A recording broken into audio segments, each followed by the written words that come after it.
नमस्कार, मैं हूं अमित पालित।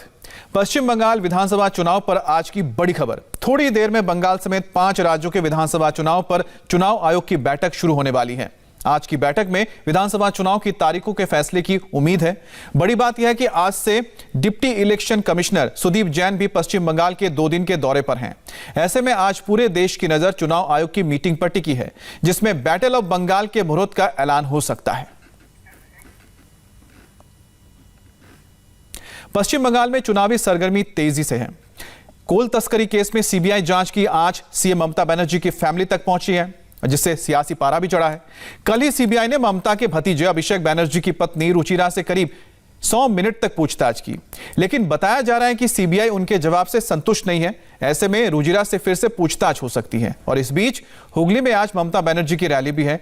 ऐसे में देखना होगा कि वो सीबीआई जांच पर क्या बोलती हैं। कोल स्कैम में ममता के सियासी वारिस अभिषेक कटघरे में हैं, लिहाजा टीएमसी से बीजेपी में आए शुभेंदु अधिकारी ने ममता और उनके उत्तराधिकारी पर हमले तेज कर दिए हैं।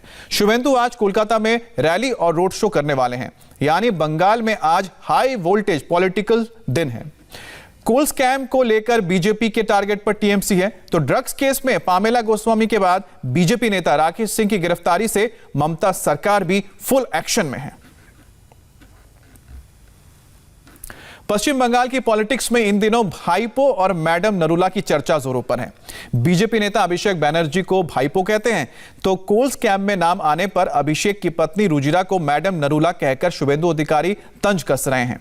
शुभेंदु का आरोप है कि कोल स्कैम केस में माफिया ने मैडम नरूला यानी रुचिरा बनर्जी के खाते में पैसे ट्रांसफर किए।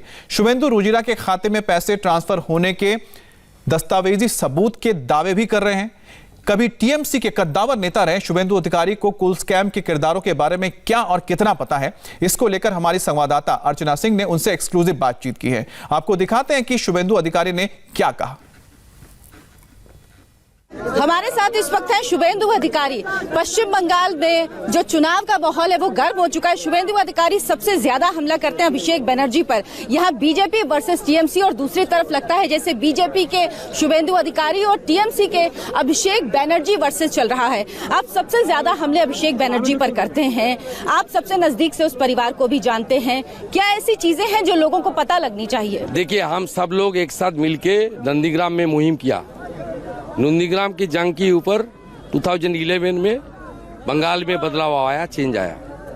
ये चेंज का बाद ममता बनर्जी अपनी भतीजा को दिल्ली से कलकत्ता लाया और 2011 21 जुलाई युवा का सभापति डिक्लेयर कर दिया। उसका बाद धीरे धीरे पावर सेंटर स्विच ओवर करके उसका भतीजा का पास चला गया। और 2014 का बाद इस क्षेत्र में डायमंड हार्बर में उसको सांसद बनाया। उसका बाद पूरा पश्चिम बंगाल में ऑर्गेनाइज करप्शन और पुलिस तंत्र, false case, NDPS case, arms case, सब एरिया में। यहाँ से कुछ दूर मोईपीठ है, उधर 7 से बाड़ी जला दिया। उधर पंचायत मेंबर भी घर से बाहर है। ये हालत बहुत गंभीर है और इसका लीडरशिप उसकी भतीजा दे रही है। पूरा एडमिनिस्ट्रेशन डिफेक्टो चीफ मिनिस्टर के नाते वही चला रहा है। इसलिए बंगाल की जनता ने इस बार मोदी जी का नेतृत्व में भाजपा का सरकार लाने के लिए वचनबद्ध है।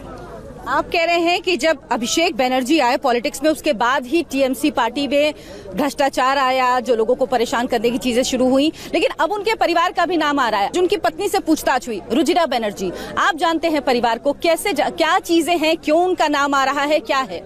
देखिए, ये तो जांच एजेंसी का काम है, लेकिन मैं कुछ दिन पहले बारुईपुर में एक रैली था इस डिस्ट्रिक्ट ऑर्गेनाइजेशन डिस्ट्रिक्ट में। वहाँ मैं पूरा डॉक्यूमेंटरी एविडेंस प्रूफ दिखाया। कहाँ से मिला मैं नहीं बोलूँगा, ये मेरा पर्सनल मैटर है, सीक्रेसी है, लेकिन मैं दिखाया। ये सोच समझ के उसकी वाइफ के अकाउंट में टाका ट्रांसफर किया, इसलिए उसका वाइफ मैडम नरेला एनआरआई है। किसने ट्रांसफर किया? ओ लाला कोल माफिया ने। किसकी इशारा पर? सबको मालूम है, समझदार का तो इशारा ही काफी है। लाला का साथ पुलिस है या तोलाबाज भाईपो है, इसलिए लाला कोल माफियागिरी, सैंड माफियागिरी सब करता है और जानबूझ के एनआरआई का अकाउंट में यहाँ से रुपया ट्रांसफर हुआ नीरज सिंह का मीडियम माध्यम से। अच्छा, और ये नीरज सिंह कौन है, इनके ये बारे सब में जांच एजेंसी का मामला है। नहीं साहब, सब एक ही रैकेट है, वो तोलाबाज भाईपो का नहीं। अच्छा, क्या बाकी जांच। बहन से भी पूछताछ हुई रुजिरा के, मेनका गंभीर, क्या उनका भी नाम है इसमें, उनके भी अकाउंट में पैसे? उसका लंदन का अकाउंट में रुपया गया, और उसका फैमिली, पवन अरोड़ा, अंकुश अरोड़ा, जितना भी सैंड माइन है, ईस्ट बाड़वान, वेस्ट बाड़वान, बांकुड़ा, हुगली, सब सैंड माइन का वो सब लीज उसको मिला, पवन अरोड़ा को। पवन अरोड़ा और अंकुश अरोड़ा ने सबुज साथी का सोनुप दास सुन, अंकुश अरोड़ा सबुज साथी का साइकिल सोल्ड डिस्ट्रीब्यूटर है, बुटर है, ये तो सब मिला भगत है। आप देखिए, जब कोरोना आया ना, कोविड, तब सब विदाउट टेंडर इमरजेंसी बेसिस में पीपीई N95 मार्क्स का ऑर्डर तंतुजो को मिला। तंतुजो का पास महेश पंजाबी और ये पवन अरोड़ा ये सप्लाई किया। ये डॉक्टर को पीपीई का बदल में रेनकोट पर आया। इसलिए पूरा इंडिया में आप आंकड़ा देख लीजिए, 18% डॉक्टर, जितना कोविड इफेक्टेड डॉक्टर है, ज्यादा से ज्यादा डेथ बंगाल में हुआ। 18% डॉक्टर नर्स ने आपने जान गंवाई, और उसकी वजह घोटाला थी। ये लोग जो है, ये क्या टीएमसी से जुड़े हुए हैं? सब क्षेत्र में। वो जो प्राइमरी स्कूल में सैनिटाइजर दिया जा रहा है ना, उसका ओरिजिनल रुपये है 13 और ले रहा है 22। सब एरिया में भतीजा और करप्शन, काटमानी सिंडिकेट। कल प्रधानमंत्री खुद बताया, बंगाल का असली बीमारी है कट सिंडिकेट, तोलाबाजी। ये तो मेरा बात नहीं है, देश का शान, देश का मान, यशस्वी प्रधानमंत्री नरेंद्र मोदी जी का भाषण है। ये इस बार इसको हटाना ही पड़ेगा। पब्लिक मन तैयार कर लिया, ए बार सोनार बांग्ला हबे। विनय मिश्रा के बारे में सर, विनय मिश्रा नहीं मिल पा रहे। विनय मिश्रा 2013 में पायरे भतीजा को जुबा का प्रेसिडेंट बनाया था। वो जुबा कमेटी में उन्होंने वाइस प्रेसिडेंट था। 2020 का 24 जुलाई टीएमसी ने जब कमेटी बनाया, यूथ कमेटी में तृणमूल यूथ कांग्रेस, उसका 7th जनरल सेक्रेटरी वो विनय मिश्रा है।